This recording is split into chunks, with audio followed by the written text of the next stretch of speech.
MP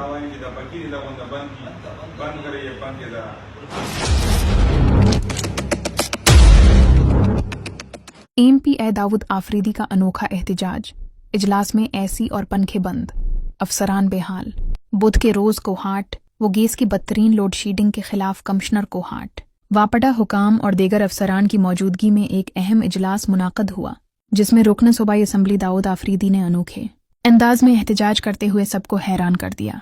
इजलास के आगाज पर MP ए दाऊद आफरीदी ने तमाम एयर कंडीशनर्स, पंखे और लाइट्स बंद करवाते हुए सख्त गर्मी में इजलास शुरू करने का हुक्म दिया। जैसे ही कमरा गर्म हुआ, वापडा और दीगर महकमों के अफसरान बेचैन हो गए और एतराज उठाया कि ऐसी गर्मी में इजलास कैसे मुमकिन है। इस मौके पर MP ए दाऊद आफरीदी ने दो टोक अंदाज में जवाब दिया, जब आप 10 मिनट इस गर्मी में नहीं बैठ सकते तो सोचें वो गरीब आवाम कैसे जिंदा हैं, जिनके घरों में एक पंखा तक नहीं। उनके बीमार, बुजुर्ग और बच्चे 20-20 घंटे की लोडशेडिंग में तड़पते हैं। उन्होंने खबरदार किया कि अगर अवाम को बिजली व गैस की सहूलतें जल्द से जल्द बहाल न की गईं तो अवाम शदीद एहतजाज पर मजबूर होंगे।